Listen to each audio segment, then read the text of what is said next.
There's a game mode within Counter-Strike that's been around for a long time now, and it is so insane, I have to talk about it. It takes the asymmetrical mechanics the series is famous for, but instead of Ts versus CTs, you have prisoners versus guards, along with a splash of roleplay. What you get is a ridiculous scenario where the incarcerated can either attempt to use their numbers to overpower those in charge, or follow the rules and play along with the warden's sick games for a slim chance of making it to last request. It's called Jailbreak, and for many, it's a nostalgia trip.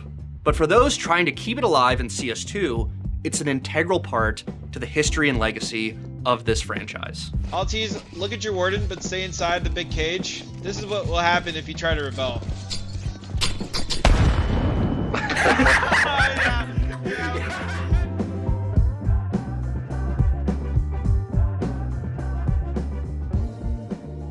Hey everybody, before we get into today's video, I wanted to thank our sponsor, JBL Quantum. The JBL Quantum 910 wireless headset is designed with competitive gaming in mind, and its Quantum Sphere 360 technology can help give you the edge in any game where sound matters. Whether you're trying to figure out where on earth the bomb is on Nuke or hear footsteps in Valorant, if you play TAC FPS, you need accurate spatial audio.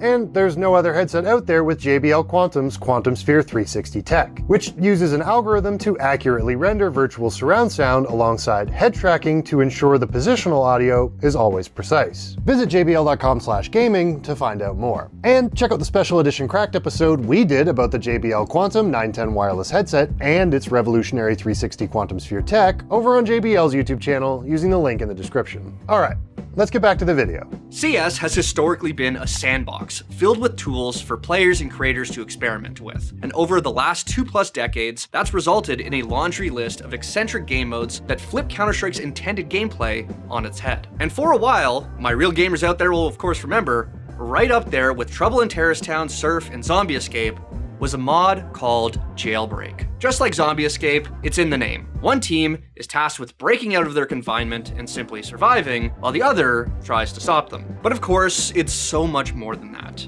Equipped with its very own unique content, rules, placed within the franchise, and confusing history. A history that content creator Retro Calico has done a pretty solid job of looking into. Jailbreak-esque modes have existed in a bunch of different games, but interestingly enough, Counter-Strike's Jailbreak seems to have gotten its start as the escape mode that was once included in the original Counter-Strike beta before it was ultimately removed. In any of the 3 uniquely crafted maps, Ts would have to escape without any equipment or weapons, while CTs used their arsenal to try and stop them. I never got to try it in this format, which is sad, because it sounds like fun, but for obvious reasons, many who did play it might not remember it as fondly. Considering that they were once actually going to be part of the game and were playable within beta versions.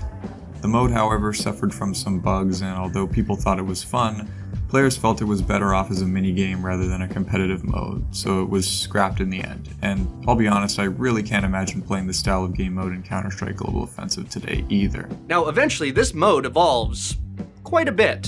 It's hard to pinpoint exactly when the mode turned into what it is today, but what we do know is that things started popping off in Counter-Strike Source. Just like most other community content, Source is where Jailbreak peaked, and it was when it truly turned into something unrecognizable from the escape mode in that CS beta. This is where most my memories come from, but that was in the mid-2000s, a long time ago, and I've since become a little fuzzy on the details. So I reached out to a plethora of people who are still trying to keep this mode alive. Like Peacemaker, a community manager who's been jumping around the custom game mode scene for years now, including stints with Hell's Gamers. I also reached out to Edge Gamers, currently one of the largest jailbreak communities in North America, to help me paint a better picture of this iconic mode. Now, keep in mind that explaining every rule in Jailbreak is nearly impossible.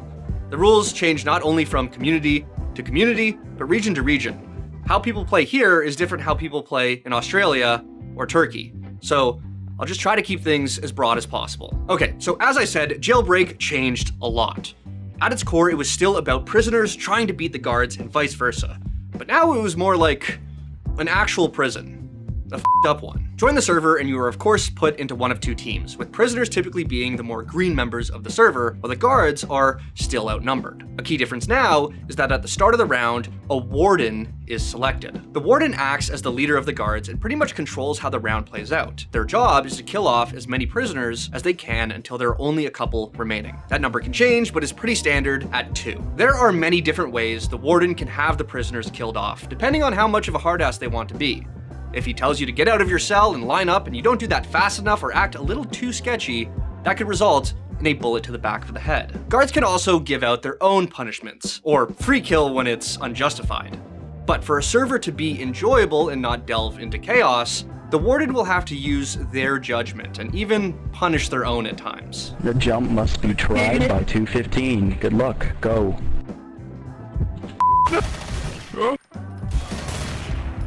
I didn't say if they fall, they died. I told them to AFK freeze. Why are you free killing? The next up, such as a free kill or a gun plant, I'm just gonna CT ban you. Go complain about it on the forums. Now, if you really want to open up the magic of this game mode and for things to run smoothly in your server, the warden will want to give the T's the best possible shot at survival.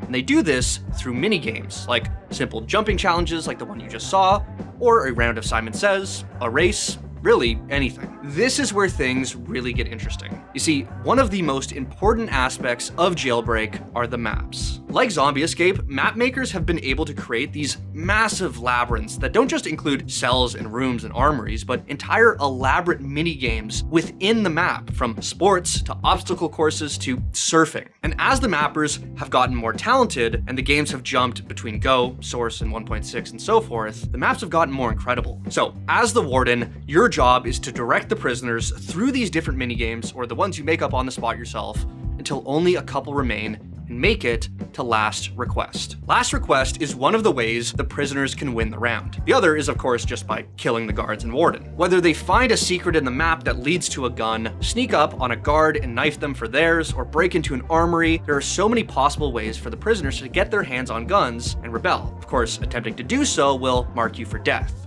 So maybe learn to b-hop. I don't really like rules, so I'm dead. I'm just gonna go after this CT. Seems to be caught out. Don't come inside, good. Alright, this round's pretty much over, to be honest. I don't understand. Now, if you instead choose to follow the rules and outlive the rest of the prisoners, you and maybe one other will be given Last Request, where you essentially get to pick how you 1v1 the rest of the remaining guards and warden. This can be as simple as a knife fight, or gun toss, or no-scope challenge, or competing in one of the minigames. But run the gauntlet, and you'll win. And thanks to modders, map makers, and the depth of server plugins, the possibilities are truly endless for Jailbreak as a mode. That's the beauty of the game mode. It's a sandbox in the sense that the game can be everything and anything, from role-playing to map-type games that include like jump rope or dodgeball. It could be typing games like trivia. It's really hard to like list everything because it's mind-boggling, the creations and the creativity and the things that people create. There's still new game modes being created to this day. And it's obvious to see how prisoners making it to the end and pulling off the win can be extremely satisfying, whether that's through a successful revolt or Last Request. But as I touched on, the success of a Jailbreak server comes down to everyone sort of buying into the mode and playing along. So long as they aren't cheating, prisoners can pretty much do whatever they want. But get a guard who keeps free killing or an ego-tripping warden, and it's going to ruin the experience for everyone. But when you do get a server of people who are fully committed, can unlock an aspect of Jailbreak that makes it so much more special: role-playing. See, on top of being a sadistic game show, Jailbreak is also a theater. In its prime, you could hop into a server and be whoever you wanted to be. Pretend to be an actual prisoner with a backstory, a hard-ass guard, or a crazed warden with a southern twang. In the heyday of Jailbreak, you would have seen it all. Back then, it was a lot less strict. There was a lot less rule following and a lot more of big personalities creating memorable experiences for everybody. The best jailbreak servers are the ones with good wardens. I mean, you're almost like a stage performer, right? You're standing in front of what could be 30, 40 people. All of them have different personalities. They're all there for different reasons, and you're there as, you know, as lead guard, not only to just give orders, but to make sure that everybody's having a fun time. To make sure that the people who come on and play the server have an experience that makes them want to come back. Now, recently, the role-playing element has died down, and it could have for many reasons, whether it's the audience aging out of the theatrics to people just generally being less social. The same can be said about the game mode as well. It was still immensely popular in the prime of CSGO, but the interest has fallen over the years. And that's been the case with a lot of community content. You can pick apart why this is, but I personally attribute it to the rise of competitive gaming.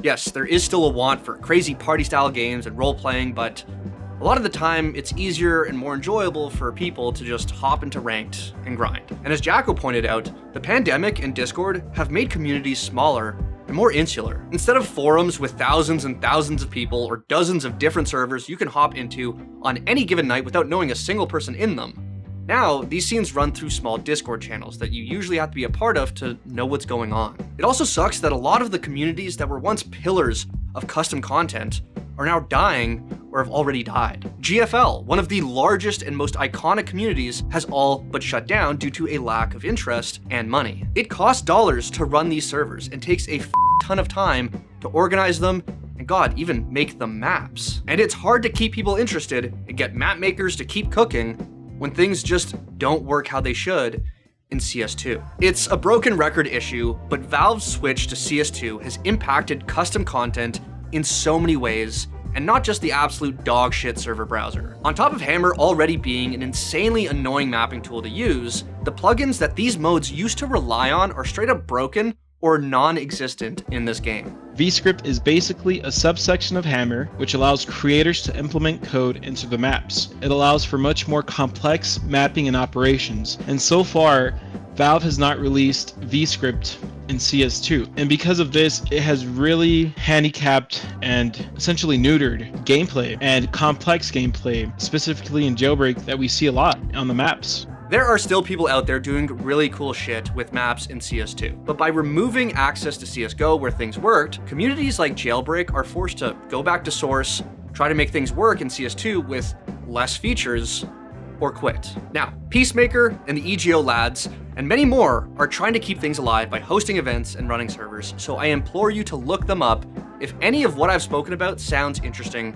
to you. Although Discord may have made these communities harder to find sometimes, it's what's keeping them alive, so I'll link them in the description. It's been difficult to try and put into words just how special and unique Jailbreak is. And I hope you try it because that's the only real way you can truly understand it. The fact is, CS2 not being in a great place right now affects everyone who plays it, no matter how they play it. As I said, Counter-Strike was once a true sandbox. It wasn't just matchmaking. My entire childhood was made up of weekends exploring the server browser and getting a different experience no matter what I jumped into. To me, this is as much Counter-Strike as the nights I've spent grinding in 5 stacks with my buddies. My hope is that the story of Jailbreak doesn't end here, and that one day these quirky, bizarre, and addictive experiences return to the glory they once were. Like, people that maybe don't even remember CS Jailbreak, but like new Counter-Strike at that time will probably remember Desync. He would make these B-hopping videos in Jailbreak. The videos weren't really about Jailbreak, they were more about him bunny hopping, which he did in a bunch of Half-Life games. Good experiences all around. A lot of nights pissing off wardens, being annoying, and people are still doing it today.